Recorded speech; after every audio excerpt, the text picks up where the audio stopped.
Good evening, everyone. Um, my name is Carolyn Curtis, and I am the CEO and the founder of the CARAB Company. And I'm so excited to be able to be back with you again tonight. We have had an incredible time over the last few weeks as we have looked at a number of topics, those topics including racism in medicine, varied providers for obstetrical care, how to begin and start a healthy pregnancy, things to watch for during the pregnancy, signs of labor. And now we're dealing with the postpartum period.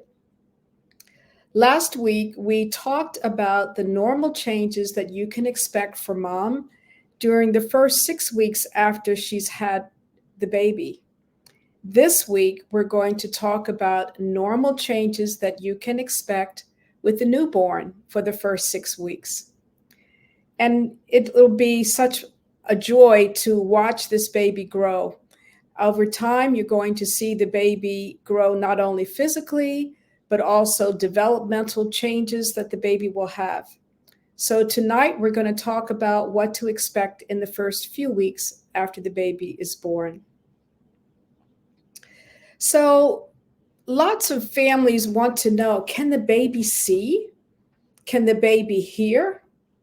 Well, your baby is able to see arm's length away. So think of arm's length as you hold your baby in front of you. Your baby can see you. Your baby can see your face. Your baby is also able to hear. And the baby, if you notice, will actually turn its head in the direction of the sound that it hears. The baby has heard your voices during the pregnancy, and the baby will continue to know your voice. Babies are also going to enjoy many contrasts in color. So when you think about how you want to decorate your nursery, I would recommend to you to use bright colors. Babies are attracted to bright colors.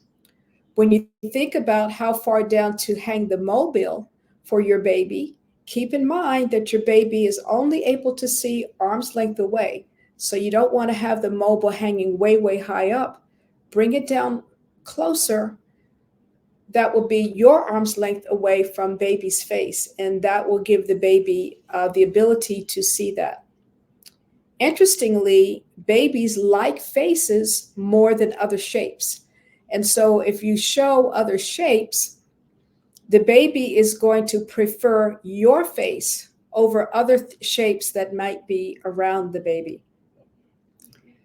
Notice that the baby is able to hear. Babies will have a hearing test done. We chatted about that just a little bit last week, that a hearing test will be done on your baby on the first few days after baby's born with the pediatrician.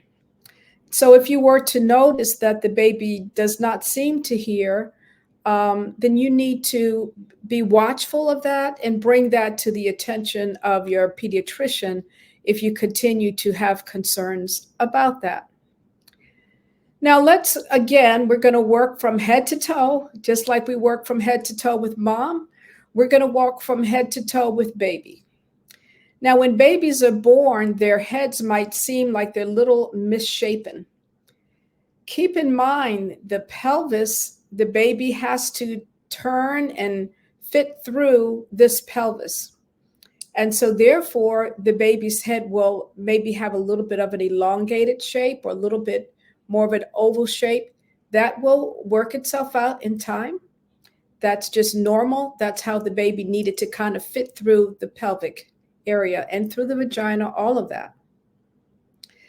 The other thing that you may notice when the baby is first born is there might be some swelling of the eyes. Again, this is due to the birth process. So do not feel concerned about that. That will straighten itself out over the next couple of days. You will notice on the baby's head that there may be a soft spot towards the front and then a little towards the back. The one in the front is usually a little bit larger than the one in the back. So these are soft spots.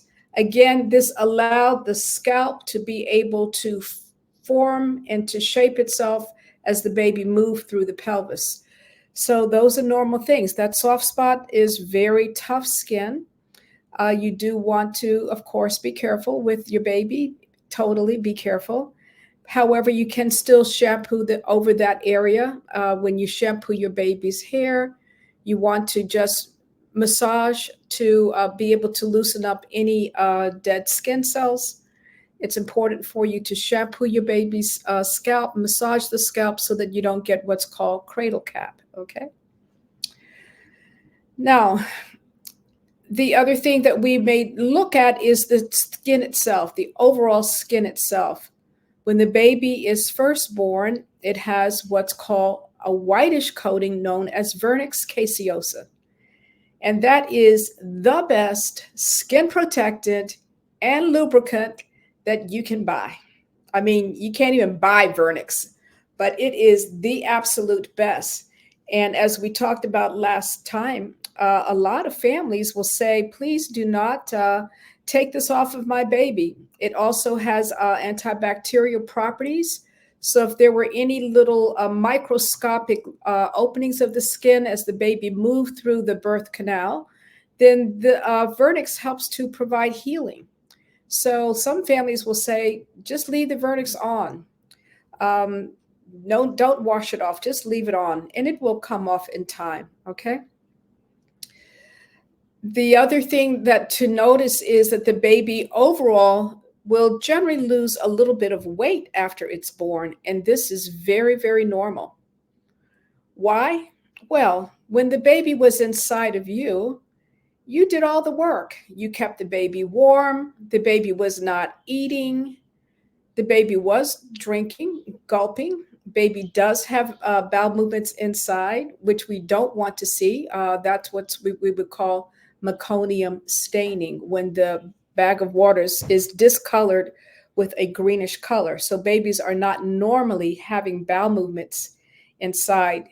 If their bowel movement is there, it indicated a period of stress for the baby. So baby is not doing these things on the inside of you. But now that the baby is out, the baby now has to do a whole lot of activities that it had not done before.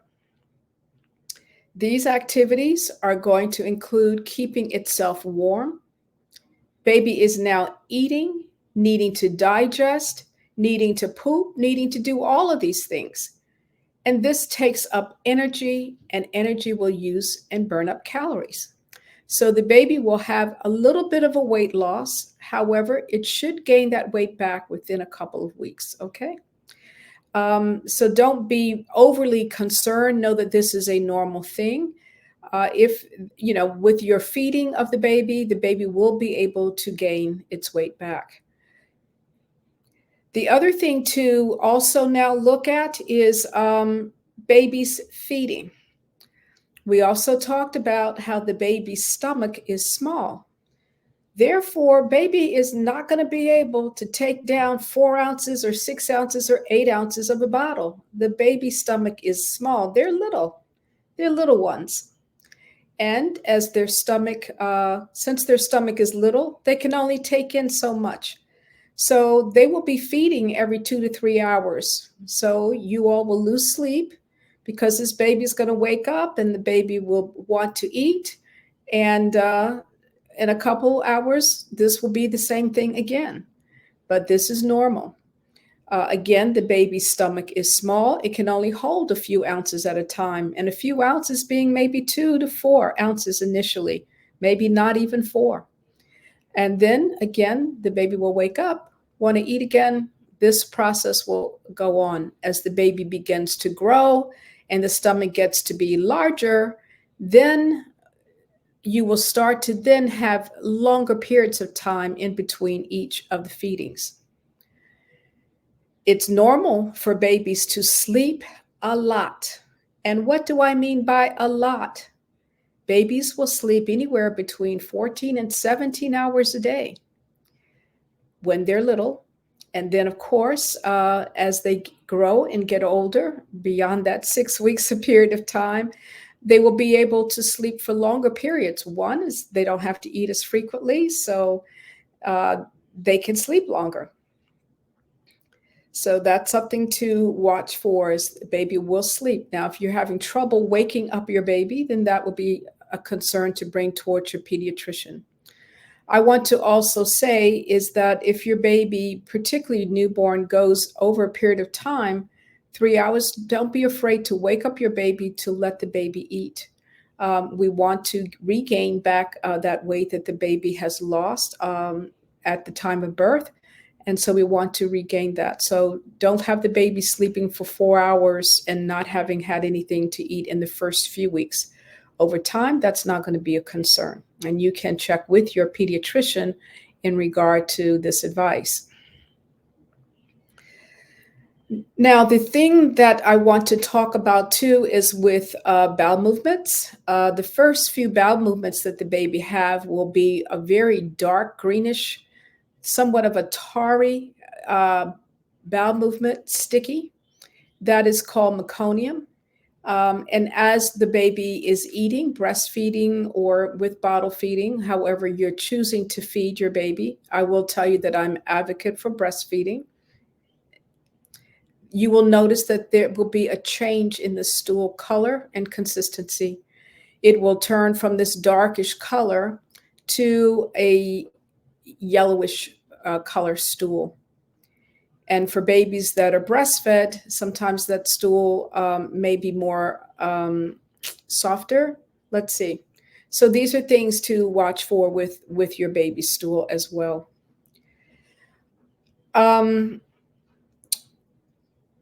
I'm trying to think what is the next thing I want to talk about. We talked about vision crying, that the baby is going to have crying. That is normal. That's the baby's way to communicate with you. So you will be able to distinguish between the different types of cries.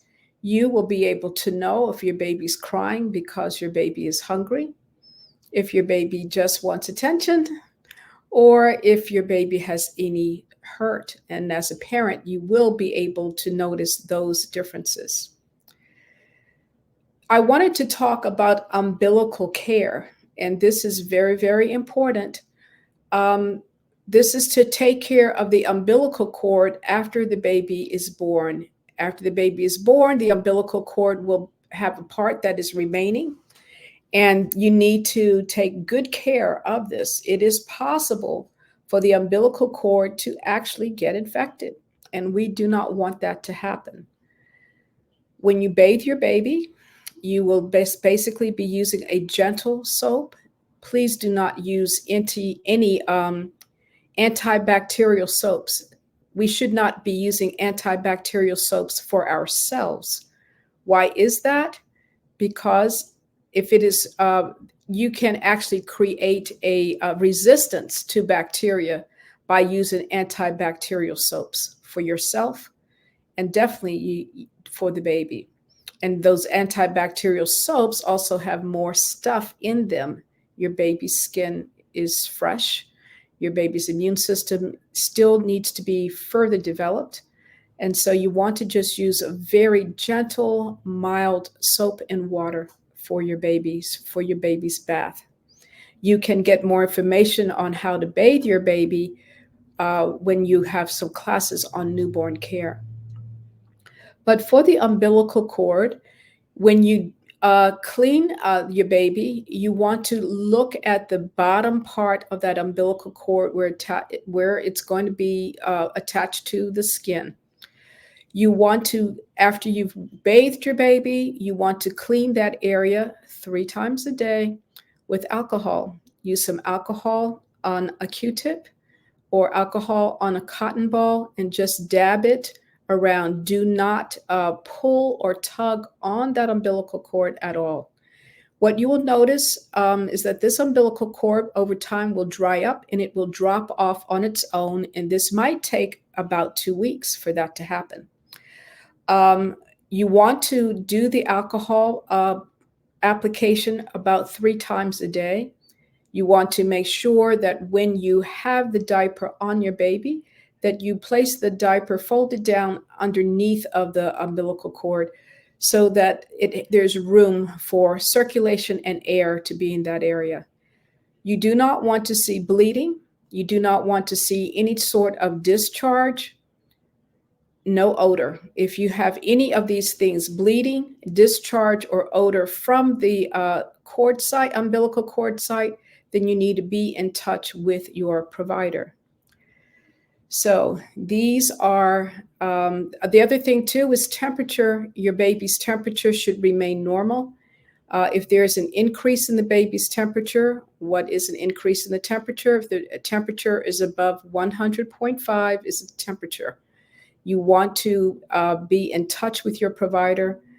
Again, infection can happen around the umbilical cord and other reasons that infection can occur. So these are normal kinds of things that you can expect to see with your baby.